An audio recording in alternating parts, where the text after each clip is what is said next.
हरे कृष्ण. माझे शिक्षा गुरु, माझे दीक्षा गुरु सर्वांच्याकडून मी कृपेची आज्ञा करतो, ज्याद्वारे मी संत तुकाराम महाराज यांच्यासारख्या थोर संतांच्या अभंगावरती चार शब्द सांगू शकेन. पात्रता तर माझी नाहीच आहे, पण माझ्या शुद्धीकरणासाठी चार शब्द सांगायची इच्छा व्यक्त. हरे कृष्ण. नमो विष्णुपदाय कृष्ण प्रेष्ठाय भूतले श्रीमती राधानाथ स्वामी. नमो विष्णुपदाय कृष्ण प्रेष्ठाय भूतले श्रीमती भक्ति वेदांत स्वामी. नमस्ते सरस्वती देव गौरवाणी प्रचारे श्रीमन्नारायण. जय श्री कृष्ण चैतन्य प्रभु नित्यानंद श्री अद्वैत गदाधर शिवासादि गौर नित्यानंद. हरे कृष्ण हरे कृष्ण हरे कृष्ण हरे हरे राम हरे कृष्ण हरे कृष्ण. ओम ज्ञानतिमिरान्धस्य ज्ञानाञ्जनशलाकया चक्षुरुन्मिलितं येन तस्मै श्री चैतन्य मनोभीष्टं स्थापितं येन ततो स्वयं रूपकं वन्देऽहं श्रीरूपं साग्रजातं स्वयं साग्रजातं श्री राधा कृष्ण पादान स्वयं. हे कृष्ण करुणा सिंधु दीनबंधु जगत्पते भक्त कांचन गौरांग राधे. जय श्री कृष्ण चैतन्य प्रभु नित्यानंद श्री अद्वैत गदाधर श्रीवासादि गौर भक्तवृंद. हरे कृष्ण हरे कृष्ण हरे हरे राम हरे कृष्ण हरे कृष्ण हरे राम हरे कृष्ण हरे कृष्ण हरे कृष्ण. माझा आवाज येतो सर्वांना? हो प्रभूजी, हरि बोल. येतोय येतोय प्रभूजी. आजचा अभंग असा आहे. मज दास करी त्याचा संत दासाच्या दासाचा. मज दास करी त्याचा संत दासाच्या दासाचा. मग होत कल्पवरी सुखे गर्भवास हरी. मग होत कल्पवरी सुखे गर्भवास हरी. नीच वृत्ती काम परिमुखे तुझे नाम. नीच वृत्ती काम परिमुखी तुझे नाम. तुका मने सेवे माझे संकल्प वेचाव. तुका मने सेवे माझे संकल्प वेचाव. अर्थ असा आहे, कर्मरंत हे भगवंता, जे संतांचे दास असतील त्यांचा दास मला कर. हे जे संतांचे दास असतील त्यांचा दास मला कर. हे देवा, मग कल्पांतापर्यंत मला कुशाल गर्भवास हो. म्हणजे कितीही कल्प जन्मवृत्तीच्या फेऱ्यात मी फिरत राहिलो तरी सुद्धा मला काही प्रॉब्लेम नाही, मी ते भोगायला तयार आहे. पण मला संतांचे दासाचा दास कर. नीच वृत्तीचे काम करण्याचा प्रसंग मला जरी आला तरी मी करेन, पण नाम साधना मुखात सतत असावी. नीच वृत्तीचे काम करण्याचा प्रसंग मला जरी आला तरी मी करीन, पण नाम साधना मुखात सतत असावी. तुकोबराय शेवटी म्हणतात, माझ्या मनात तुझ्या सेवेचीच इच्छा असावी हीच तुला प्रार्थना आहे. माझ्या मनात तुझ्या सेवेचीच इच्छा असावी हीच तुला प्रार्थना आहे. तर तुकोबराय काय म्हणतात की मला तुझ्या दासाचा दास कर. भगवंत जेव्हा पण आपण त्यांच्या सेवकाची सेवा करतो त्यावेळी खूप खूप प्रसन्न होतात. स्वतःच्या सेवेपेक्षा भक्ताची सेवा कोण करते त्याच्यावरती भगवंत खूप खुश असतात. आणि स्वतःचा अपमान एखाद्या वेळेस सहन करतील, पण आपल्या भक्ताचा अपमान ते सहन करत नाहीत भगवंत. हे आपण दुर्वासा मुनीच्या केस मधून बघितलेलं आहे. दुर्वासा मुनीने काय केलं होतं, दुर्वासा मुनी अमरीश महाराजांच्या प्रती अपराध झाला होता त्यांचा. अमरीश महाराजांनी, दुर्वासा मुनी आले त्यांच्याकडे आणि म्हणाले की मी प्रसादाला येणार आहे. त्याची एकादशी होती. अमरीश महाराजांनी एकादशी केली होती आणि एकादशीचा पारणा सोडायचा होता. मग ठीक आहे म्हणले, मी स्नान करून येतो आणि मग आपण इथंच पारणा सोडूया. ठीक आहे, मग ते स्नान करायला गेले आणि त्यानंतर वेळ झाला त्यांना आणि इकडं तर पारणा सोडायचा, उपवास सोडायची घटिका जी होती तळून चालली. आता काय करायचं? दुर्वासा मुनी आणि त्यांचे शिष्य आल्याशिवाय तर आपण पारणा सोडू शकत नाही, आणि जर पारणा वेळेत सोडला नाही तर तुमचे जे उपवास केला त्याचं फळ मिळत नाही. मग त्यांनी आपल्या आचार्यांना विचारून घेतलं. त्यांनी सांगितलं की एक थेंब तो पाण्याचा तोंडात घे आणि उपवास तो सोडतो. मग त्या पद्धतीने सोडला. दुर्वासा मुनी अंतर्यामी असल्यामुळे त्यांना समजलं. की आल्यानंतर ते त्यांच्याशी भांडणं करू लागले किंवा मी तुझ्या घरी आलोय प्रसादाला आणि मी न असता तू प्रसाद ग्रहण केलास कसा. तर मग घडलेली हकीकत सगळी सांगितली, पण महाराज काय दुर्वासा मुनी काय ऐकायला तयार नाही. शेवटी क्रोधित झाले आणि आपल्या डोक्याचे 2 केस उपडले आणि खाली फेकले आणि त्यातून प्रत्यय निर्माण झाला, म्हणजे राक्षस निर्माण झाला. आणि तो अंबरीश महाराजांना चा वध करायसाठी पुढे पुढे येऊ लागला. अंबरीश महाराज फक्त हात जोडून उभे होते आणि भगवंतांचं स्मरण करत राहिले होते. त्यांनी काही मला माझी चूक झाली मला माफ करा काही म्हटलेलं नाही, फक्त हात जोडले आणि भगवंतांचं स्मरण करू लागले. आणि करत असताना अंबरीश महाराज इतके शुद्ध भक्त होते की त्यांचं संरक्षण करायसाठी भगवंत कायम सुदर्शन चक्र त्यांच्या राज्याचं संरक्षण करायला सोडायचे. ते सुदर्शन चक्र आलं तिथं आलं आणि सुदर्शन चक्र दुर्वासा मुनीच्या पाठलाग त्या जी प्रत्या होती ते राक्षस होता त्याचा तर वध केलाच त्याने सुदर्शनाने आणि परत दुर्वासा मुनीच्या पाठीमागला. मग दुर्वासा मुनी पुढे पळत होते आणि मागून ते चक्र पाठलागलेलं होतं आणि त्याचा जो गरमी होती ती सहन होत नव्हती दुर्वासा मुनीला. मग त्याने पळत पळत अगोदर ब्रह्मांच्याकडे गेले तिथं क्षमायाचना केली, पण ब्रह्मा म्हणले माझ्या हातात काय नाही, तू आता भगवंतांच्याकडे जायला पाहिजे, नाही शिवजींच्याकडे जा. मग ते शिवजींच्याकडे गेले. शिवजी म्हणाले माझ्या हातात काय नाही, तू भगवंतांच्याकडे जाऊन याच्याबद्दल काय असेल ते सुटका करून घे.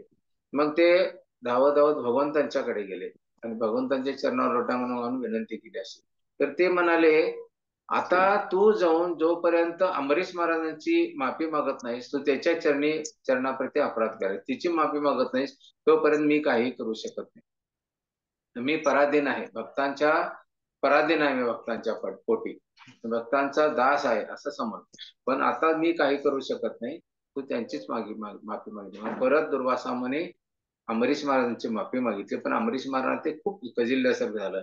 एवढे मोठे ऋषी मुनी आणि माझी माफी मागतात तर नाही म्हणाले माझ्याकडून काही चूक झाली असेल तर माफ करा आणि तुम्ही मला माफ करा, मी तुमच्या प्रती अपराध केला असेल तर माफ करा म्हणाले आणि तेच उलट त्यांची क्षमायाचना करू लागले. त्यानंतर दुर्वासा मुनी शांत झाले आणि विशेष म्हणजे ही माफी मागितल्यानंतर सुद्धा सुदर्शन चक्र शांत झालेलं नव्हतं. त्यांचा दुर्वासा मुनीच्या वरती क्रोध होता तसंच होता. मग हा वध व्हायला नको म्हणून दुर्वासा मुनींनी त्यांच्यावरती शरणागती स्वीकारली आणि माफी मागितली. मग यांनी काय केलं, हरे कृष्ण, कुणाचा माईक चालू आहे प्लीज बंद करा. हरी बोल. मूड जातोय असं झालं की. मग काय झालं, अंबरीश महाराजांनी माफी मागितली, दुर्वासा मुनींनी माफी मागितली त्यांच्या चरणाप्रती. मग अंबरीश महाराजांनी सुदर्शन चक्राने प्रार्थना केली तुम्ही शांत व्हा, पण दुर्वासा मुनींनी अंबरीश महाराजांच्या चरणी अपराध केला होता म्हणून सुदर्शन चक्र पण शांत होत नव्हतं.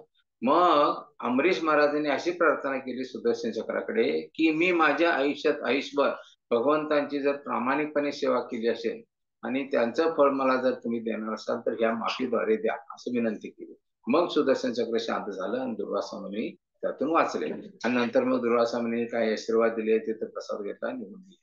म्हणजे भगवंत आपल्या प्रती अपराध एखाद्या वेळी सहन करू शकतील पण आपल्या भक्तांच्या प्रती अपराध सहन करू शकत नाही.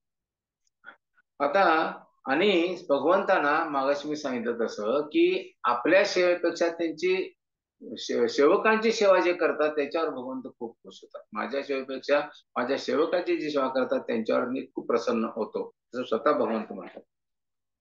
याचं उदाहरण म्हणजे चैतन्य महाप्रभू म्हणजे साक्षात भगवान श्रीकृष्ण आहे. तर चैतन्य महाप्रभू ज्यावेळी जगन्नाथपुरीमध्ये होते त्यावेळी अनेक भक्तांच्यावरती त्यांनी कृपा केली आणि जगन्नाथपुरीत वास असल्यामुळे अनेक भक्त त्यांना भेटायला जात असत, त्यांच्यावर कृपा करत असत हा नेहमी प्रकार चालत असे. जगन्नाथपुरीमध्ये ज्यावेळी रथयात्रा असेल तर चैतन्य महाप्रभू आपल्या 7 कीर्तनाच्या संचासह सुंदर कीर्तन करायचे आणि पुरं जगन्नाथपुरी म्हणा किंवा ओरिसा म्हणा चैतन्य महाप्रभूचं जे महती होती ते जाणून होते. पण राजा प्रतापरुद्र हा राजा असल्यामुळे त्याची खूप इच्छा होती की चैतन्य महाप्रभू त्यांच्यावरती कृपा करावी म्हणून, पण काही केल्या चैतन्य महाप्रभू ऐकला आणि स्वरूप दामोदर हे प्रतापरुद्रचे प्रधान उपदेशक होते म्हणजे आचार्य होते. त्यांनी कितीतरी वेळा प्रयत्न केला की चैतन्य महाप्रभूंची भेट घ्यायला प्रतापरुद्र येतात त्यांना भेट द्यावी त्यांच्यावर कृपा करावी, पण चैतन्य महाप्रभू नाही म्हणतात. ते राजा लोक जे असतात राजे रजवाड्याचे राजकीय लोक असतात ते सगळे इंद्रिय तृप्तीमध्ये मग्न असतात आणि अशा लोकांची मला भेट पण घ्यायची नाही, त्यांचा चेहरा पण बघायची इच्छा नाही, असं चैतन्य प्रभू नेहमी म्हणायचे. चैतन्य महाप्रभू एक वेळ राजा प्रताप हे स्वरूप दामोदरने विनंती केली की बघा प्लीज त्याच्यावरती कृपा करा. त्यावेळी चैतन्य महाप्रभू म्हणले की वरचेवर मला हा प्रश्न तुम्ही विचारू नका, अन्यथा मी हे क्षेत्र सोडून जाईल. म्हटल्यानंतर मग सगळे शांत झाले. मग काही केल्या चैतन्य महाप्रभू ऐकायला तयार नाहीत आणि प्रतापरुद्ध महाराज तर काय त्यांची कृपा कशी प्राप्त करायची यासाठी अनेक अनेक प्रयत्न करू लागले. मग शेवटी चैतन्य महाप्रभू, रामानंद राय हे जे पार्षद होते भगवंतांचे, चैतन्य महाप्रभूचे, त्यांनी त्यांना एक सूचना दिली की असं करा तुम्ही, तिथं रथयात्रेनंतर वल्लभ गार्डन मध्ये, परतीच्या रथयात्रे वल्लभ गार्डन मध्ये चैतन्य महाप्रभू कीर्तन करून थकलेले असतात आणि तिथं थोडा वेळ ते पवडतात. त्यावेळी तुम्ही त्यांची चरण सेवा करायची. हा ठीक आहे म्हणजे राजा प्रताप, आणि असं तुम्ही राजा म्हणून जाऊ नका, तिथं एक सेवक ज्या पद्धतीने कपडे धारण करतोय त्याप्रमाणे कपडे परिधान करून जाऊ. मग राजा प्रतापरुद्ध महाराजा असून सुद्धा त्यांनी एक धोती कुर्ता अगदी सिंपल एक भक्ताचा सगळा ड्रेस परिधान केला आणि चैतन्य महाप्रभू त्यावेळी झोपलेले पौडलेले होते, त्यांना जराशी झोप लागली होती. त्यावेळी त्यांचे चरण दाबू लागले आणि चरण दाबता दाबता त्यांनी गोपीगीत गाऊ लागले आणि गोपीगीत गात असल्याने गोपीगीत ऐकून त्याचा प्रभाव चैतन्य महाप्रभू म्हणजे साक्षात भगवंतच आहेत ते, तर ते जागृत झाले आणि उठून म्हणले आणि म्हण, परत म्हण, परत म्हण, त्यांना म्हणायला लागले आणि ते गोपीगीत म्हणू लागले. आणि हे गोपीगीत म्हणून होत असताना चैतन्य महाप्रभू उठले आणि त्यांना आलिंगन दिलं आणि आलिंगन दिल्यानंतर विचारलं की तू मला एवढा आनंद प्रदान केलायस, तुझं नाव काय सांग. त्यावेळी माझ्या राजा प्रतापरुद्ध काय म्हणाले, आपण असतो तर काय केलं असतो, मी या ओरिसा देशाचा राजा आहे, असं करतो तसं करतो असं म्हटले असते. पण राजा प्रतापरुद्ध म्हणले मी तुमच्या दासाचा दासाचा दासाचा दासाचा दास आहे, म्हणजे तुमच्या नोकराचा नोकराचा नोकराचा नोकराचा नोकर आहे. असं म्हटल्यानंतर चैतन्य बाबा अत्यंत खुश झाले, परत आले. म्हणजे ह्या कथेतून आपण काय ऐकतो, समजतो की भगवंत जे आहेत ते त्यांच्या भक्ताची जी सेवा करतात त्यांच्यावरती खूप खूप खूप प्रसन्न होतात आणि म्हणून असे लोक, भक्ताची सेवा करणारे लोक त्यांना खूप आवडतात. अशीच एक कथा आहे. आता माझ्या लेक्चर मध्ये या कथेद्वारे मी तुम्हाला सांगत असतो, त्यामुळे अनेक कथा होऊ शकतील, ते तुम्ही ऐकायची प्लीज तयारी ठेवावी. अशीच एक कांचीपुरमचं वाटतं, मला माहिती आहे कांचीपुरम मध्ये अगदी प्रसिद्ध देवस्थान आहे वरदराज.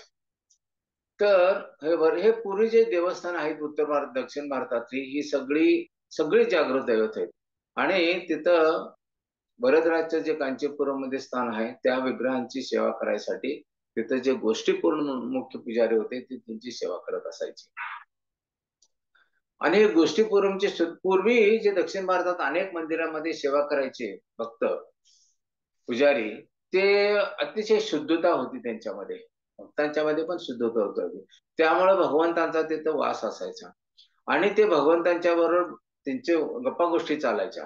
भगवंत पण त्यांना काय गप्प विचारायचे प्रश्न, ते पुजारी पण द्यायचे, पुजारी प्रश्न विचारायचे, त्यावेळी भगवंत पण त्याचं उत्तर द्यायचे, अशा गप्पा गोष्टी चालायच्या. तर रंगनाथांचं मंदिर तुम्हाला माहिती आहे, श्रीरंगपट्टम. तर श्रीरंगपट्टमचे जे मुख्य पुजारी होते ते प्रसादाला बोलवायचं असेल तर ते यायचे आणि ए रंगा म्हणून हाक मारायचे. रंगनाथ कुठेतरी भक्तांच्या याच्यात वगैरे अदृश्य रूपात आनंद घेत असत. हे रंगा रंगा हात मारल्यानंतर ते भगवंत ओ द्यायचे त्यांना, ओ आलो आलो म्हणायचे, मग ये प्रसादाला ये, नाश्त्याला ये, असे आदान प्रदान भगवंतांची अशी व्हायचे. अशी शुद्ध कुटीचे उच्च कुटीचे भक्त होते त्यावेळी. आता ते आपल्याला फक्त कथेतूनच ऐकायला मिळते. ती शुद्धता आम्ही आनंद कुटी जन्म घेतले तर येईल का नाही याची शाश्वती नाही. मग मुख्य विषयावरती येतो मी.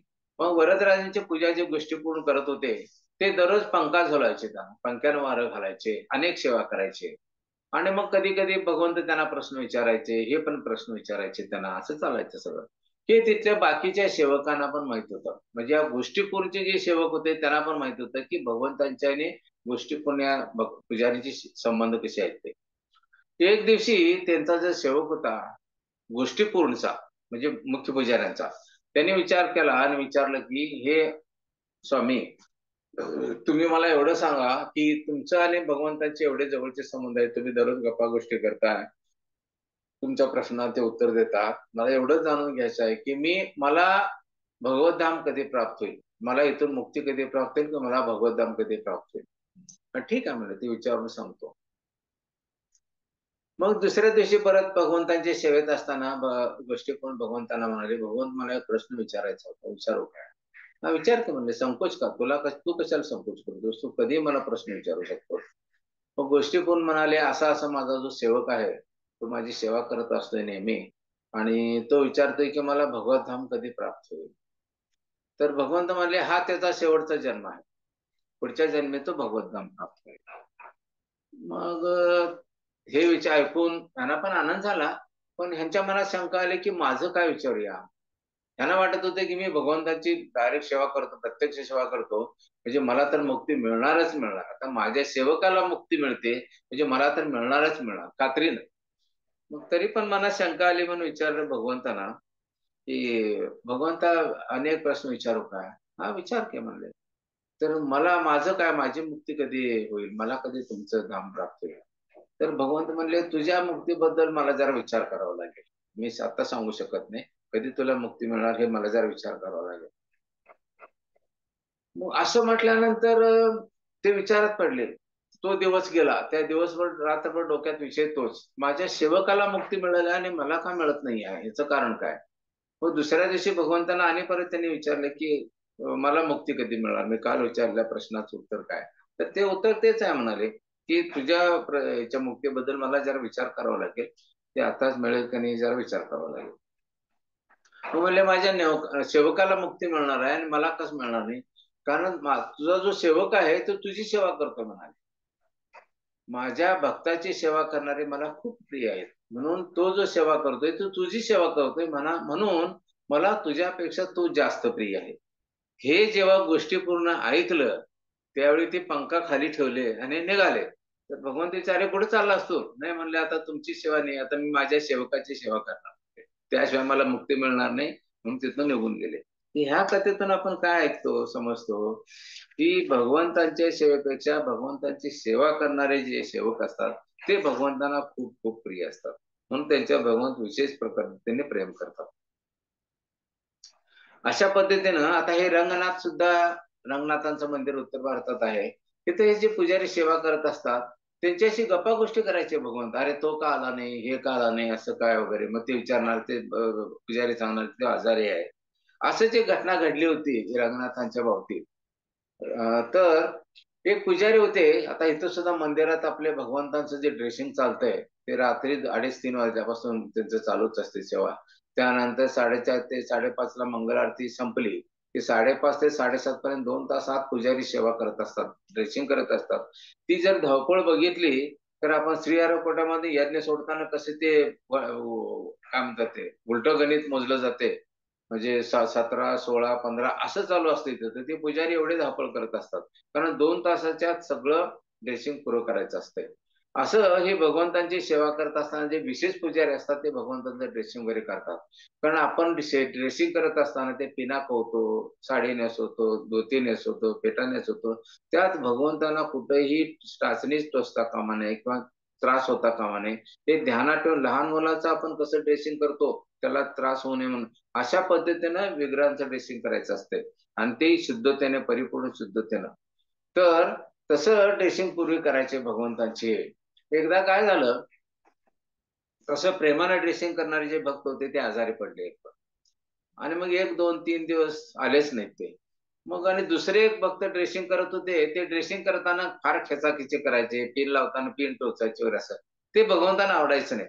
पण ते काय बोलायचे पण नाहीत आणि तसं सहन करायचे. मग एक दिवशी विचारले मुख्य पुजाऱ्याला, "अरे तो तो पुजारी का येत नाही माझं ड्रेसिंग करणारा?" तर तो आजारी आहे म्हणाला लागले.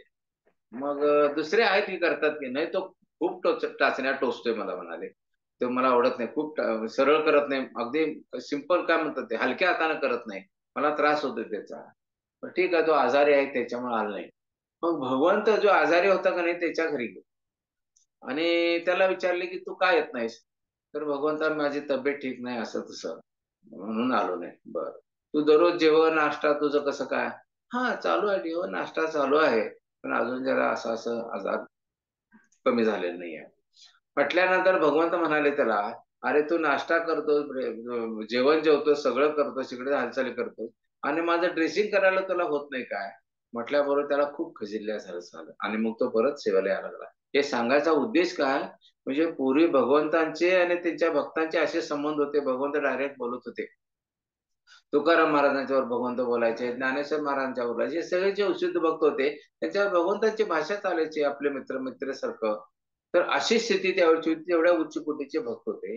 म्हणजे यातून आपण काय शिकतोय की भगवंत हे आपल्या सेवेपेक्षा आपली सेवकांची सेवा जे करतात त्यांच्यावरती खूप प्रसन्न असतात आणि त्याच्यावरती खूप त्यांना कृपा देतात ते. म्हणून आपण भगवंताची डायरेक्ट सेवा करण्यापेक्षा, भगवंताची सेवा करायचं नाही उद्यापासून असं नाही, करायची, पण त्यांच्या सेवकाची सेवा करायचा खूप प्रयत्न करायचा, ज्यावेळी भगवंत अतिशय खुश होतात. आता श्रीवास पंडित, चैतन्य महाप्रभू म्हणजे भगवान श्रीकृष्ण, हे तुम्हाला मी प्रत्येक वेळी सांगतो. चैतन्य महाप्रभू साक्षात भगवान श्रीकृष्ण आहे. तर चैतन्य महाप्रभू ज्यावेळी ह्याला राहत होते मायापूरमध्ये, त्यावेळी तिथं देवानंद पंडित म्हणून येत होते आणि ते भागवतमावर फार सुंदर क्लास द्यायचे, म्हणून त्यांच्याकडे भागवतम ऐकायला बरेच भक्त जायचे. आणि चैतन्य महाप्रभूचे जे पार्षद आहेत, आपण म्हणतो हे 5 पार्षद आहेत, त्यातले श्रीवास पंडित हे एक पार्षद त्यांचे. तर हे श्रीवास पंडित जिथं पण भागवत कथा चालू असतील, भागवतम असतील, तिथे श्रीवास पंडित जायचे आणि त्या कथा ऐकायचे. त्यांना आनंद खूप यायचा आणि कधी कधी त्या कथा ऐकत असताना भावविभोर व्हायचे. हे उच्च कोटीचे भक्त आहेत, ते ज्यावेळी भगवंतांच्या लीला ऐकत असतात त्यावेळी त्या लीलेत समरस होतात ते आणि त्या लीलेतला प्रभाव तो त्यांच्यावर पडतो. त्यामुळे कधी कधी ते त्यांच्या डोळ्यातून अश्रू व्हायला लागतात, त्यांचे काय म्हणतात ते केस उभे राहतात, रोम खडे होते, असं होतात, परत नृत्य करायला लागतात आणि हे वेड्यासारखं करतात का असं आपल्याला वाटतंय, कारण आपली ती स्थिती ओळखू शकत नाही, पण असे ते भाव भरून नाचतात, अष्टविकार जागृत होतात त्यांचे. तर अशा पद्धतीनं होत असते ते. मग हे श्रीवास पंडितांना पण असं कधी कधी व्हायचं, भगवंतांच्या ज्यावेळी अशा उच्च लीला चालायच्या उच्च कोटीच्या, त्यावेळी ते भावावर व्हायचे. एकदा देवानंद पंडित भागवतांवर क्लास देत होते आणि गोपी गीतावरती चर्चा सुरू झाली आणि अय बकीचा एक श्लोक आहे, त्याच्यात सांगतात की भगवंत इतके कृपाळू आहे की पुतना त्यांना मारायसाठी, त्यांचा वध करायसाठी स्तनाला विष लावून आली होती, तरी पण तिला आईचं स्थान दिलं भगवंताने. म्हणजे भगवंत किती कृपाळू आहेत हे त्यातून सांगायचं होतं. ज्यावेळी हे ऐकले त्यावेळी श्रीवास पंडित भावविभोर झाले आणि त्यांच्या डोळ्यातून अश्रू व्हायला लागले, अष्टविकार जागृत झाले आणि ते भूमीवरती गडगड गडगड लोळायला लागले. हे लोळत असताना देवानंद पंडितचे बरेच शिष्य होते तिथे, हे सगळं अनुभव घेत होते, ते पाहत होते.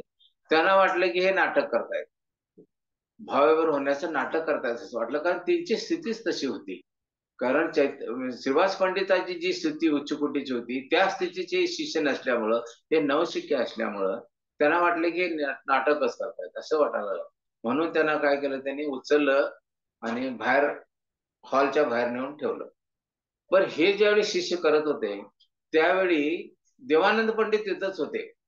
देवानंद पंडिताचं कर्तव्य होतं की नको रे बाबा, त्यांना भावविभोर होऊन त्यांनी असं हे स्थिती झाली, त्यांचे अष्टविकार जागृत झाले, तुम्ही त्यांना उचलून बाहेर पाठवू नका, हे सांगायला पाहिजे होतं. पण त्याने काही प्रतिक्रिया व्यक्त केली नाही, ते आहे तसेच गप्प बसले आणि ह्या सगळ्या विद्यार्थ्यांनी त्यांना बाहेर नेऊन ठेवलं.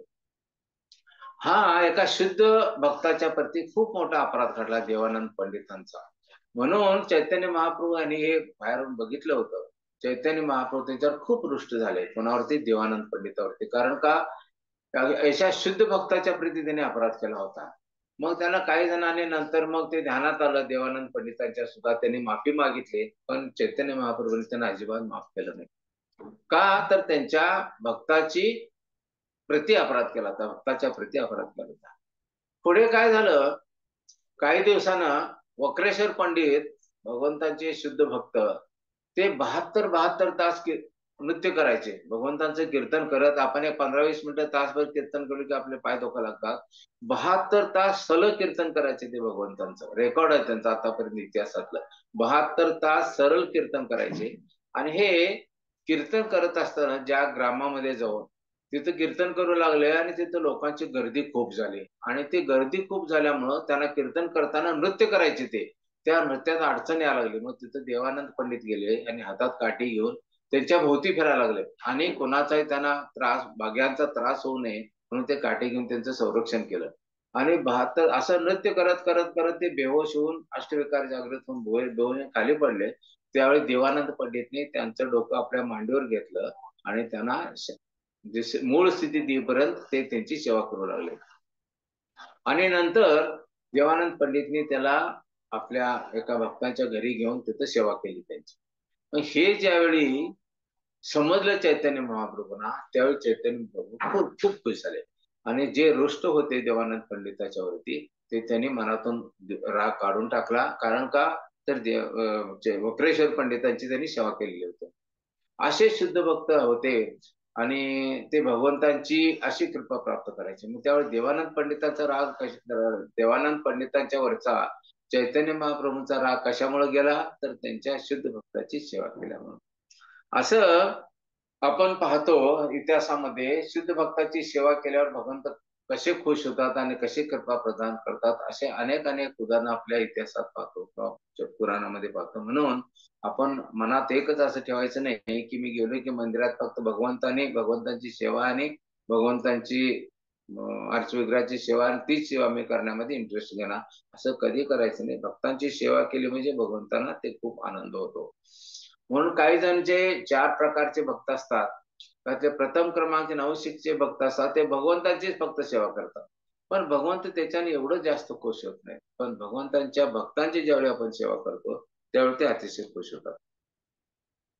आता तुकोबराय पुढे काय म्हणतात की अशा प्रकारे भगवंतांच्या सेवकांची सेवा करण्यात कल्पांतपर्यंत जरी मृत्यूच्या चक्रातून फिरावे लागले तरी चालेल. म्हणजे अशी सेवा करत असताना मला जर भगवतधाम लवकर प्राप्त झालं नाही आणि एक कल्पभर जरी मी सेवा करत राहिलो आणि जन्ममुक्तीच्या फेऱ्यात मी फिरत राहिलो तरीही काही अडचण नाही, मी करायला तयार आहे म्हणतात ते. म्हणजे ही किती सेवा उच्च कोटीची आहे त्याचा अनुभव आपण घेतला पाहिजे. पण आता कल्प म्हणजे काय?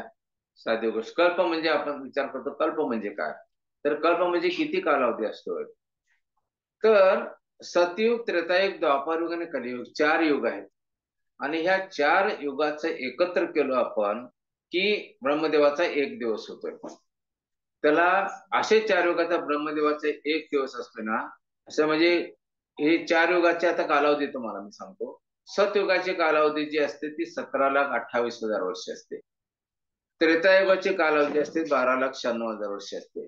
द्वापार युगाची कालावधी 8,64,000 वर्ष असते आणि कलियुगाची कालावधी आता 4,32,000 वर्ष. आपलं जे कलियुग सुरू आहे त्याचं त्यातले फक्त 5,500 वर्ष झालेत. म्हणजे बघा 4,32,000 मध्ये 5,000 गेले म्हणजे अजून 4,27,000 वर्ष आपण हे कलियुग चालणार आहे. आणि ह्या 5,000 वर्षामध्ये ही परिस्थिती झाली आहे समाजाची. तर मग 4,27,000 वर्ष होईपर्यंत काय होईल शेवटी? असं शास्त्रात सांगितलेलं आहे की माणूस त्यावेळी 1.5 फूट उंचीचा होईल. एक माणूस दुसऱ्या माणसाला फाडून खाईल. भगवंतांना 0 किंमत असेल. कारण आपलं जे आंदोलन आहे हे आंदोलन 10,000 वर्ष भक्तिमय आंदोलन चालणार आहे. तिथून पुढं कोण भगवंतांना मानणार पण नाही, ती अवस्था येईल. आणि मग 4,00,000 कलियुग ज्यावेळी संपेल त्यावेळी मग कल्कीचा अवतार होऊन कल्कीने अशी जी दुष्ट लोक आहेत त्या सर्वांचा वध करणार आणि मग तिथून परत सतयुग होणार असं शास्त्र सांगतंय. म्हणजे कलियुगाचे 4,32,000 वर्षे, द्वापार युगाचे 8,64,000 वर्षे, त्रेतायुगाची 12,96,000 वर्षे आणि सतयुगाची 17,28,000 वर्षे, असं एकूण 43,20,000 वर्षे. ह्याला गुणिले 1,000 दिव्य वर्षानं गुणाकार करायचा म्हणजे 43,200 हजार वर्षे इतकं ते गणित पण मांडायला हे होतं. 43 वरती 1 2 3 4 5 6 शून्य ठेवावं लागतात. एवढी वर्षे झाल्यानंतर त्याला एक कल्प म्हणतात. म्हणजे तुकाराम महाराज म्हणतात असे अनेक कल्प जरी मला ह्या जन्म मृत्यूच्या फेऱ्यात फिरवलं तरी चालेल, तरी पण मी भक्तांची सेवा करायची मला संधी द्या, असं तुकाराम महाराज मागणी करतात भगवंतांच्याकडे. म्हणजे भक्ताची सेवा किती महान आहे याचा आपण विचार केला पाहिजे.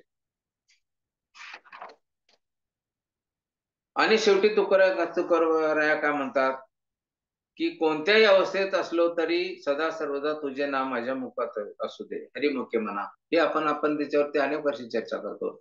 कलियुगामध्ये भगवंतांची प्राप्ती करायसाठी हरी भगवंतांचं नामस्मरण आणि भगवंतांच्या नामाचं जप हेच एक उपाय आहे, दुसरा कुठलाही नाही. हरे नाम हरे नाम हरे नाम हे केवलम कलो नास्तेव नास्तेव नास्तेव गतिरन्यथा. भरत नारदी पुराणमध्ये हा श्लोक आहे. हरे नाम हरे नाम हरे नाम एव केवल, म्हणजे हरिनाम हरिनाम हरिनाम एकच हे शस्त्र आहे भगवंतांना प्राप्त करायचं. कलव नास्तेव नास्तेव नास्तेव गतिरन्यथा 3 वेळा सांगितले जाते. ज्यावेळी 3 वेळा सांगितले जाते त्याच्यावरती जास्त प्रेशर येण्यासाठी सांगत असते. कलव नास्तेव नास्तेव नास्तेव गतिरन्यथा, म्हणजे ह्या कलियुगामध्ये दुसरी कुठलीही गती नाही, दुसरी कुठलीही गती नाही, दुसरी कुठलीही गती, कुठलाही उपाय नाही. म्हणून हरिनाम हे कलियुगातलं सर्वात मोठं भगवंत प्राप्तीचा मार्ग आहे, तो आपण स्वीकारला पाहिजे. आणि भगवंत इतकं प्रेम करतात. भगवंत कुठे उपस्थित असतात? भगवंत स्वतः म्हणतात, ना हम तिष्ठती वैकुंठे, मी वैकुंठात राहत नाही.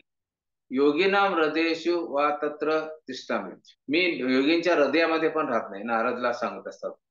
आणि नारद यत्र गायंती मदभक्ता, जेथे भगवंताचे भक्त एकत्र येऊन माझ्या महतीचं गायन करतात, माझ्या गुण रूप लीलांचं वर्णन करतात, तिथं माझ्या नामाचा जप करतात, तिथं माझा वास असतो असं भगवंत म्हणतात.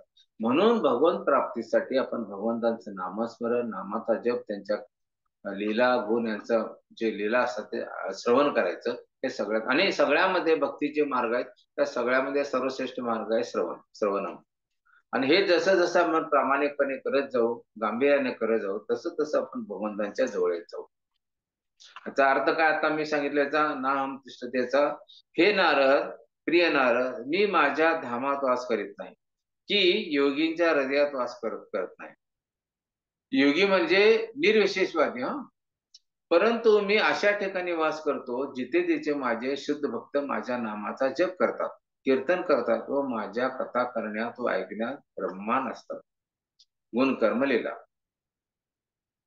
म्हणून भगवंताचे नाम रूप लीला सदैव ऐकलं पाहिजे, नामस्मरण करायला पाहिजे, भगवंताचा जप केला पाहिजे. आणि भगवंताचं नाम रूप लीला याचं जे अनेक सर्वात महत्वाचं म्हणजे श्रीमद भागवतम. भागवतामध्ये सगळे भगवंतांचे अवतार आणि भगवंतांचे शुद्ध भक्त यांचंच वर्णन आहे. चैतन्य चरितामृत असे ग्रंथ वाचले पाहिजे. भगवद्गीतेमध्ये कथा रूप नाही आहे, तिथे सगळे सिद्धांत सांगितले.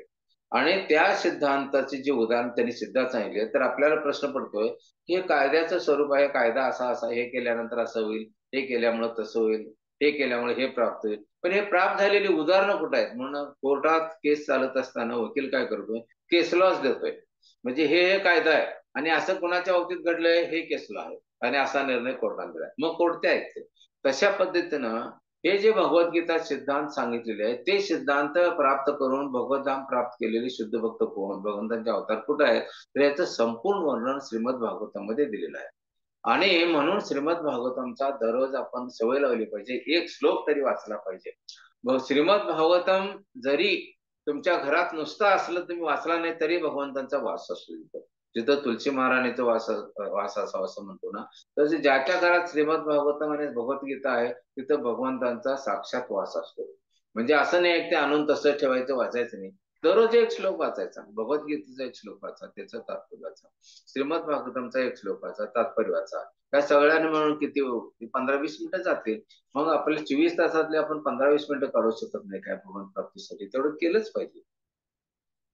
तर ह्या भक्तीची, भगवंतांना प्राप्त करायची भक्तीची जी 5 मुख्य अंग आहेत, ती आपण कशी आपल्या जीवनात आचरणात आणायची हे बघायला पाहिजे. तर त्यातला एक पहिला मार्ग म्हणजे काय? सदा सर्वदा भगवंतांच्या भक्तिमय सेवेत रममान हवं. भक्तिमय सेवेत आपण रममान असलं पाहिजे. मग ते सेवा जपाद्वारे असू दे, भागवतमचं श्रवण असू दे, किंवा भगवंतांचं कीर्तन कुठं चाललंय तिथं असू दे, भगवंतासाठी प्रसाद बनवण्यात असू दे, भगवंतांसाठी माळा हार करण्यात असू दे, असं कुठलेही असू दे, भगवंतांच्या भक्तांच्या सेवेत असू दे, असं हा भक्तिमतचे 5 अंग आहेत, त्यातला हा एक महत्वाचा. कुठला? सदा सर्वदा भगवंतांच्या भक्तिमय सेवेत रममान असायला पाहिजे. दुसरा मार्ग, दृढ निश्चयाने भक्तीत रममान राहणे सगळ्यात महत्वाचं आहे. आपण दृढ निश्चय नसतो, आपला निश्चय कोमल असतो, त्यामुळे थोडा वेळ करतोय आणि आपण थकतोय असं नाही. दृढ निश्चय असला पाहिजे, मी करणारच, काही होऊ दे, इकडची दुनिया तिकडं होऊ दे, पण मी करणारच. ज्यावेळी आपण जप करतोय, इकडची दुनिया तिकडं होऊ दे, पण मी शांतपणे जप, शुद्ध मनानं शांत मनाने जप करणारच, हा दृढ विश्वास ठेवून आपण केला पाहिजे. विश्वास आपला कोमल असला की नाही मग डळमळीत होते, आता जरा कंटाळा आलाय नंतर करूया की, आता एवढ्या माळा झाल्या नंतर करूया की, असं नाही. किंवा आज जरा पाहुणे आले त्यामुळे मला वाचायला जमलंच नाही. आपण जेवण नाश्ता हे कधी थांबवतो का? पाहुणे येऊ देत काय पण येऊ देत, ते सगळं वेळेवर घेत असतो ना. मग भगवंताची भक्ती करत असताना हा कारण का बघायचं? तर त्यासाठी अशी एक, ठीक आहे तुम्हाला आज 25 मिनिटं अर्धा तास तुम्ही नेहमी करत असाल, तो वेळ मिळाला नाही, 10 मिनिटं तरी करा. एक श्लोक वाचायचा, एक श्लोकाचं तात्पर्य वाचायचं, एवढं तरी करू शकतो. पण कारण सांगून आज पाहुणे आले, आज हे झालं ते झालं, हे आपण काय असतो, आपल्याला स्वभाव मिळालेला आहे. रिझल्ट पेक्षा आपण रिझल्ट सांगण्यामध्ये खूप हुशार असतो. हे का झालं नाही तर ह्याच्यामुळे झालं नाही. कारण सांगायचं नाही, आपल्याला रिझल्ट पाहिजे असतो, कारण नाही आहे. कुठं पण आपण ऑफिसमध्ये गेलो तर फायनल ऑफिसर वरचा जो अधिकारी असतो तो काय सांगतोय, मला रिझल्ट तुझं नको आहे, मला रिझल्ट पाहिजे, हे तुला काम दिलेलं नाही. मग भक्तीमध्ये पण तोच आपल्याला गुणधर्म ठेवायचा, की आपण कारण शोधायचं नाही, कशामुळे मी केलो नाही, कशामुळे वाचलो नाही, कशामुळे राहिलं, अजिबात नाही. त्यात सुद्धा, त्या गडबडीत सुद्धा आज 1 तास करणार आहे ना, त्याच्याऐवजी तुम्ही 10 मिनिटं करा, पण करा, असा नियम लावून घेतला पाहिजे. हे मन काय करत असतं माहितीये का? आपल्याला कारण शोधण्यातच मन आपल्याला सल्ला देत असते. त्या मनाचं ऐकत बसलो ना तर आपली भक्तीत प्रगती कधीच होणार नाही. तर आपण त्याच्यावरती हारी व्हायचा प्रयत्न करायचा. मन आपल्या मनाप्रमाणे आम्हाला जर वागवत असेल तर तोच्यासारखा शत्रू कुठला नाही आहे. आणि मन आपल्या म्हणण्याप्रमाणे जर कार्य करत असेल, आध्यात्मिक कार्य, तर तो आमचा मित्र म्हणायचा. म्हणून या मनाला ताब्यात ठेवण्यासाठी प्रयत्न करायचा नेहमी, सदैव. आता दुसरा मार्ग म्हणजे दृढ निश्चयाने भक्तीत रममानाने. तिसरा म्हणजे भागवतमचे वाचन श्रवण करणे. म्हणजे भागवतमचं एक तर तुम्ही लेक्चर ऐका, अर्धा तास, पाऊण तास, जशी वेळ मिळेल तशी. किंवा भागवतम घरात असेल तर त्याचा एक श्लोक वाचा, त्याचा अर्थ वाचा. आणि ज्यावेळी आपण भगवद्गीतेचा, भागवतमचा, चैतन्य महाप्रभूंचा एक श्लोक वाचत असतो, त्यावेळी साक्षात भगवंतांचे आपले आदान प्रदान होतात, भगवंतांचं वास्तव्य असते तिथं. ज्यावेळी आपण भागवतम आणि भगवद्गीता वाचत असतो, साक्षात भगवंत तिथं उपस्थित असतात. मगाशी आपण काय म्हणलो, हे नारद, मी माझ्या धामात वास करीत नाही की योगींच्या हृदयात, परंतु मी अशा ठिकाणी वास करतो जिथे जिथे माझे शुद्ध भक्त माझ्या नामाचा जप करतात, कीर्तन करतात व माझ्या कथा करण्यात, ऐकण्यात रममान असतात. भगवंत वचन देतात आणि भगवंतांचं वचन म्हणजे शुद्ध, एक नंबरचं शुद्ध. त्यात कुठलं भ्रष्टाचार नाही आहे. मी एवढे पैसे दिले म्हणून असं असं म्हटलं मी. भगवंतांच्या आध्यात्मिक जगामध्ये भ्रष्टाचारला शून्य किंमत. चौथा मार्ग, भक्तांच्या संगतीत राहणे. आता असं म्हणून चालत नाही की मी भक्तांच्या संगतीत राहणार. बरेच अभक्त सुद्धा संगत आपल्या नातेवाईक येतो, पण त्यांच्याशी संबंध ठेवत असताना आपण भगवंतांचे उपास्य आहोत, भगवंताची शुद्ध भक्त ध्यानात ठेवायचं. त्यांचं काय जर त्याने तुम्हाला उपदेश दिला, तो ऐकायचा की नाही, तो स्वीकारायचा की नाही, आपलं काम करायचं. आणि आपलं शास्त्र काय सांगतंय, आपले आचार्य काय सांगतंय, ध्यानात ठेवायचं. ते जे सांगतील, नाही नाही असं नाही करणार, नाही तुम्ही काय सांगताय, आमचे गुरु आचार्य, असं अजिबात वाद करायचं नाही. त्याच्यामुळे मानसिक त्रास आपल्याला होणार आणि आपले त्यांचे संबंध बदलतील. म्हणून त्यांचं ऐकून घ्यायचं. पण आपल्याला जे करायचं आहे, आपलं शास्त्र काय सांगते, आपले आचार्य काय सांगतात, गुरु काय महाराज सांगतात, ते आचरणात आणायचं. असं भक्तांच्या संगतीत राहण्याचा अर्थ काय? अभक्त जे असतील, मग त्यांचा आपल्या अनेक नातेवाईक असतील, आपल्या समाजातील लोक असतील, त्यांचा संग सोडून चालणार आहे का? समाजात राहायचं असेल तर त्यांच्याबरोबर आपल्याला संबंध ठेवायचेच आहे. म्हणून आमचा प्रभाव त्यांच्यावर पडू दे, त्यांचा प्रभाव आमच्यावर पडता कामा नये. आमचं भक्तीचे भक्तिमय कार्य बघून त्यांच्यामध्ये भक्तीबद्दल गोडी निर्माण होते, ते नामजप करू देत, ते वाचन करू देत, असा प्रयत्न करत राहायचा. पण त्यांचा अभक्ताच्या गुणाचा प्रभाव आमच्यावरती होता कामा नये, यासाठी सदैव प्रयत्नशील राहायचं. भक्तांच्या संगतीत राहणे. ठीक आहे. नंतर पाचवा आहे, भगवंतांनी लीला केल्या त्या स्थळींना भेटी देण्यावर थोडे तरी वास्तव्य ते करणे. म्हणजे जिथं जिथं भगवंतांच्या लीला झाल्या, आता मथुरा, वृंदावन इथं भगवंताने अनेक लीला, पांडुरंगांच्या लीला पंढरपूरमध्ये घडल्या. तर आपण वर्षातून एकदा दोनदा वारीला म्हणा, कसं म्हणा, आपल्या आर्थिक परिस्थितीनुसार, वेळेच्या उपलब्धतेनुसार कधीतरी जाऊन तिथे एखादा दिवस राहून यायचा, आनंद घेऊन यायचा. कारण तुम्ही तिथं जाऊन नुसता जरी तुम्ही झोपला तरी सुद्धा अनेक अनेक अश्वमेध यज्ञ केल्याचं फळ मिळते तिथं. अशा पद्धतीने त्या धामामध्ये जाऊन थोडस वास्तव्य करून यायचं आणि तिथले जे व्यूज असतात ते आपल्या चेतनेवरती परिणाम होतो त्याचा. म्हणून आता मथुरा, वृंदावन, द्वारका, पंढरपूर अशी जी क्षेत्र आहेत, तिथून वर्षातून आपल्या आर्थिक परिस्थितीनुसार आणि वेळेच्या उपलब्धतेनुसार जाऊन भेटी देऊन यायच्या. तिथं जो आनंद मिळतो तो इथं आपल्या घरी आनंद मिळत नाही. म्हणून तिथं थोडंफार राहून आनंद घेऊन यायचा. तर ह्या 5 गोष्टी ज्या महत्वाच्या आहेत, त्याचं पालन करायसाठी आपण नेहमी प्रयत्नशील असायचं. मग असं नाही आहे की आता माझी आर्थिक परिस्थिती आणि ऑफिसमध्ये सवड नसताना सुद्धा मला जायलाच पाहिजे. जी गोष्ट करायची आहे ती प्रेमानं करायची. डोक्यावर वजन ठेवून जे आपण चालतोय तसं नाही चालायचं. आता असं सांगितलंय काय करायचं, मला जायलाच पाहिजे, पैशाची ओढ आता नाही म्हणून कर्ज काढून जातो असं नाही. तुम्हाला जायची मनात इच्छा आणा, पांडुरंग सगळी व्यवस्था करतात. फक्त मनात इच्छा आणायची मला जायचा, पांडुरंग सगळं करतात. आणि हे मी 1001% सांगतो. तुमच्या मनात जर इच्छा असेल शुद्ध, मला मथुरेला जायचं आहे, तुमचं याला वृंदावनला जायचं आहे, पंढरपूरला जायचं आहे, इच्छा आणा, भगवंत सगळं जमून. तुमच्याकडे एखादा माणूस येईल, मी पण जाणार आहे, येणार का म्हणेल, तुमच्या आर्थिक परिस्थितीचा प्रॉब्लेम असेल तो सॉल्व्ह करेल, तुमचा वरचा ऑफिसर तुम्हाला सुट्टी देईल, सगळं देईल. आता आम्ही एवढे वर्षे, मला वाटतं मी 2000 सालापासून भक्तीमध्ये आहे, तर ही सगळी जी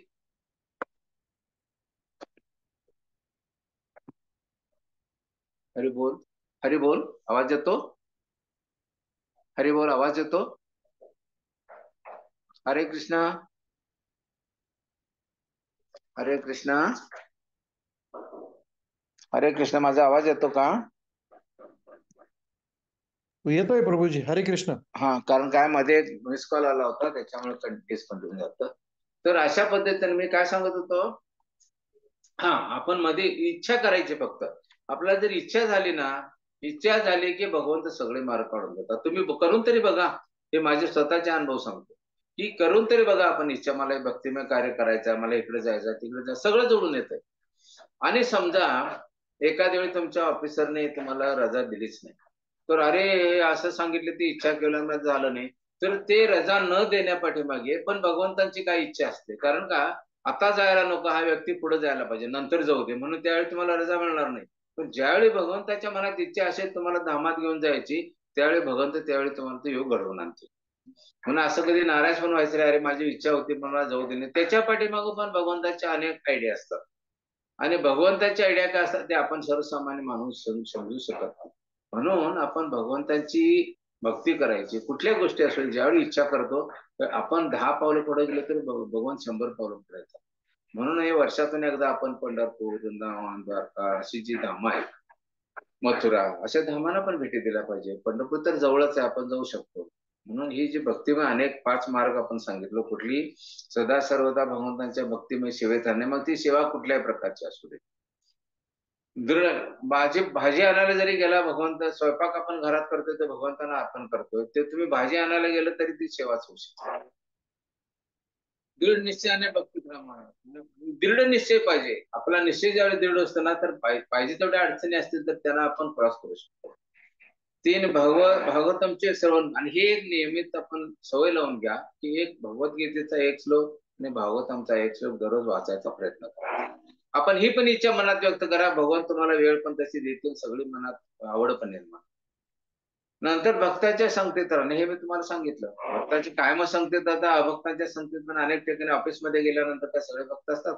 आपलं कार्य करत राहायचं, भगवंतांचं स्मरण ठेवून कार्य करायचं, त्यांचा प्रभाव आपल्यावरती पडू द्यायचा नाही, आपला प्रभाव त्यांच्यावर पडला पाहिजे, भक्तिमय प्रभाव.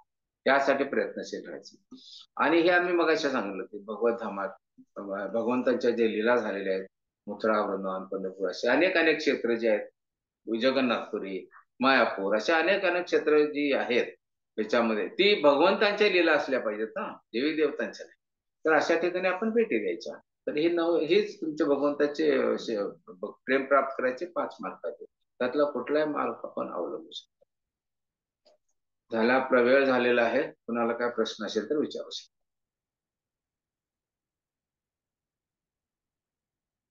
हरे कृष्णा.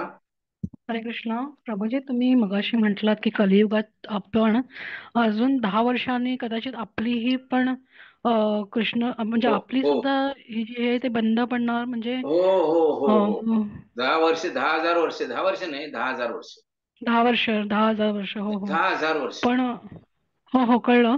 पण तरी म्हणजे ती का प्रभूजी, म्हणजे कारण काय, कलियुगाचा प्रभाव एवढा. आता पूर्वी बघा, आपण आई वडील, नातेवाईक कसे किती प्रेमानं वागत होतो. पूर्वी आई वडिलांचं घरातलं वातावरण कसं असायचं एकत्र कुटुंबातलं, आता आहे काय त्यातलं? व्यापार करताना सुद्धा पूर्वी व्यापारी शब्दासाठी काही करायचे. भेसळ हा प्रकार पूर्वी हम्म. माहित होता का तुम्हाला? आता आपण दूध पितोय का पाणी पितोय, दुधात पाणी घातलंय का पाण्यात दूध, समजतंय का? पूर्वी ही प्रथा होती का? हम्म. पूर्वीच ती नाही. वागणं सगळं सोज्वळ होतं, दुसऱ्या तांदळासारखं स्वच्छ होतं. पण आता ते दूषित झालेलं आहे. किती दूषित! प्रत्येक ठिकाणी व्यापारी प्रवृत्ती. मुलगा बापाला हम्म. सेवा करत असताना तर बापाकडून मला काय मिळेल, बाप मुलग्याची सेवा करत असताना मुलगा माझा म्हातारपणे बघेल का नाही, हा भाव असतो. तर हे कशामुळे? हे कलियुगाचा प्रभाव म्हणून झालेला आहे. तर हा प्रभाव वाढत वाढत जाणार आहेत का, की आता 5500 वर्ष झालेत कलियुगातले, 4,27,000 वर्षापैकी. तर मग पुढं काय परिस्थिती होईल? पुढं मनुष्य इतका माणूस माणसाला फाडून खाईल अशी परिस्थिती होणार आहे. आणि भक्तिमय हे भगवंत भक्ती हे ते कोण काय विचारच करणार नाहीत. ही जी भक्तिमय प्रक्रिया, भक्तिमय मार्ग ते 10,000 वर्षे चालणार आहे. आणि पुढचे 10,000 वर्षानंतर मग सगळे असेच पशुप्राण्यासारखे. म्हणून मग त्यावेळी कल्की अवतार होणार भगवंतांचा, आणि हे जे अभक्त आहे त्या सगळ्यांचा नाश करून टाकणार आहे कल्की, आणि मग परत सतयुग चालू होईल. साधी गोष्ट आहे, जाता जाता सांगतो. आता तुम्ही बातमी ऐकली असणार, हे अमेरिकेमध्ये आता कॅलिफोर्नियामध्ये जे तुमचा अग्नितांडव सुरू आहे, जवळजवळ 30,000 एकर जमीन भस्मसात झालेली आहे तिथं. आणि कॅलिफोर्नियामध्ये कोणते, कुठलं गाव आहे ते आता जळतंय, ते माझे नाव ध्यानात आहे ना, loss Los Angeles. Angeles. Los Angeles हम्म. मध्ये सगळे श्रीमंत लोक राहतात तिथं.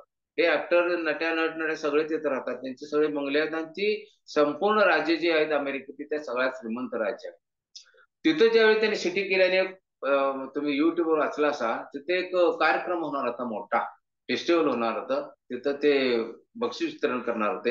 आणि त्यावेळी तिथं काय ते बोलले ते युट्यूबवरती बघा, मला एक्झॅक्ट शब्द आठवत नाही. तर ते म्हणाले की हे जे होतंय हे आमच्या मनुष्याच्या, मानवाच्या प्रयत्नानं होतंय. तिथं भगवंतांचा काय संबंध नाही आहे. तिथं भगवंतांची किंमत झिरो आहे, झिरो. गॉडलेस. आणि गॉडलेस हे जे म्हणत आमचं होते. गॉडलेस, हे जे आमचं गाव आहे हे गॉडलेस आहे. इथे भगवंतांना शून्य किंमत. मग भगवंताने काय केलं? तुम्ही प्रत्यक्ष अनुभव घेता. भगवंताने काय केलं? माझी शून्य किंमत आहे. हे आपण बोललो तर त्यांना पटणार नाही, किंवा बऱ्याच जणांना पटणार नाही जे नास्तिक आहेत त्यांना. ते प्रकृतीमुळे झाला. प्रकृती म्हणजे कोण? भगवंतांची सेवक आहे ना ती. काय झालं सांगा, आज अमेरिका सारखा एवढा शक्तिशाली देश जो जगावर नियंत्रण करू शकतो, तो ती आग विझू शकत नाहीये, आणि आग भडकतेच आहे. हे कुणाचं प्रकोप? आणि ह्या हमास सारख्या निष्पाप लोकांना ह्याने किती त्रास दिला. 1.5-2 वर्ष झाले एवढं त्रास दिला. अनेक कुटुंब हत्या झाली, त्यांची मरून गेले, रस्त्यावर आणलं सगळ्यांना. आणि हा ट्रम्प निवडून आल्यावर काय म्हणतोय की हमासला मी बेचिराग करून टाकणार. आता बेचिराग कोण व्हायला लागलाय? कोण व्हायला लागलाय? तोच व्हायला लागलाय ना. म्हणजे हे भगवंतांना जे मानत नाही, तर नास्तिक, हिरण्यकशिपू, रावण सारखे आपलं अस्तित्वासाठी भगवंतांना ऍक्च्युअली मानतच नव्हते. ते भगवंताचं अस्तित्वच मानत नव्हते. भगवंतांनी काय केलं? भगवंत बोलून दाखवत नाही. तो त्यांना एक भगवंतांच्या पुढे रावण बिवण असले, किंवा हमास हे कोणते ट्रम्प बिम असले, डासासारखे, किड्या मुंग्यासारखे, भगवंतांना काय? भगवंतांना दाखवायची गरज आहे. कारण जो अनंत कोटी ब्रह्मांडाचा नायक आहे त्याला आपलं श्रेष्ठत्व दाखवायची का गरज आहे? मग फक्त एक ठिणगी लागली, एक ठिणगी लावून आज किती लोक रस्त्यावर आले? 2 ते 3 लाख लोक रस्त्यावर आले. सगळे बंगले आणि सगळं श्रीमंतांची घरं असणारी सगळे जळून खाक झाले. हे भगवंताने दाखवलं ना. हे आता पटणार नाही कोणाला सांगितलं तर. आपण जे भक्तीमध्ये आहेत, जे अध्यात्मात ज्यांना ज्ञान आहे किंवा अनुभव आहे, ते लोक हे सरळ म्हणतात. आता कोण कोणाला जळालंय? मी तुमचं बेचिराग करतो म्हटले, तर आता बेचिराग कोण झाले? आणि मोठ्या मोठ्या देशांचं बजेट आहे ना, तेवढं त्याचं नुकसान झालंय त्यांचं. एवढं संपूर्ण सगळं ते टीव्हीवर ह्याच्यावर आम्ही खरं म्हणजे मोबाईलवर मला बघायला आवडत नाही. पण ज्यावेळी भगवंतांच्या संबंधित आलं म्हणून मी ते बघितलं. म्हणजे हे भगवंत असं बोलून दाखवत नाही, पण ते करायचं ते करा. त्यासाठी आपण भक्तिमय कार्यात लागलो तर भगवंत आपले संरक्षण आपल्या पाठी. प्रल्हाद महाराजांच्या वरती का थोडा अन्याय केला का त्यांच्या वडिलांनी? पण शेवटी प्रल्हाद महाराजांचं संरक्षण केलंच ना भगवंत. आणि त्यांच्या वडिलांना हिरण्यकशिपूचा वध केला, रावणाचं काय झालं? असंच हेच होणार आहे आता. आणि हे आता घडा भरत भरत हे घडा जास्त भरून गेला त्यांचा अहंकाराचा, म्हणून हे भगवंत असे दाखवतात. असं एक छोटीशी चिनगारी सगळं 30,000 एकर जमिनीचं उद्ध्वस्त करून टाकलं. आणि जो हमासला मी लवकरात लवकर संपवणार म्हणत होता, त्याचा बंगला तर तो रडतोय, अश्रू ढळतोय, पण अजून भगवंतांचं अस्तित्व मानत नाही ते. एवढं जरी नष्ट व्हायच्या परिस्थितीत आले, त्यांचे घरदार सगळं जळून गेली, तरी सुद्धा भगवंतांचं अस्तित्व मानत नाही, अजून गॉडलेसच म्हणतात. मग आता काय सांगायचं, मग अनुभव भोग भोग म्हणून सांगायचं, दुसरं काय करायचं. ठीक आहे. मग अशी प्रवृत्ती वाढत वाढत जाऊन आपली भक्तिमय जी स्थिती, भक्तिमय वातावरण 10 वर्षापर्यंत राहणार, तिथून पुढे संपणार आणि तिथून खरा कलियुगाचा प्रभाव सुरू होऊन मग कलियुग संपल्यानंतर सतयुग सुरू होणार. ठीक आहे माताजी. धन्यवाद प्रभूजी. हो, थँक्यू प्रभूजी. धन्यवाद. आणि कोणाला काय विचारायचं आहे?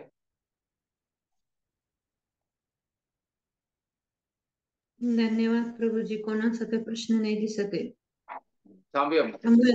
हो प्रभू. हरे कृष्ण. अंशुपतरूपेश्च कृपा सिंधुभ्येव च पतितानां पावनेभ्यो वैष्णवेभ्यो नमो नमः. अनंत कोटी की जय. श्री प्रभुपाद की जय. ब्रह्मचारी दास ठाकुर. धन्यवाद प्रभूजी. धन्यवाद भगवंते कृष्ण. दंडवत धन्यवाद प्रभुजी. धन्यवाद दंडवत प्रणाम. प्रभूजी दंडवत धन्यवाद प्रणाम. प्रभूजी. दंडवत धन्यवाद. प्रणाम. दंडवत प्रणाम.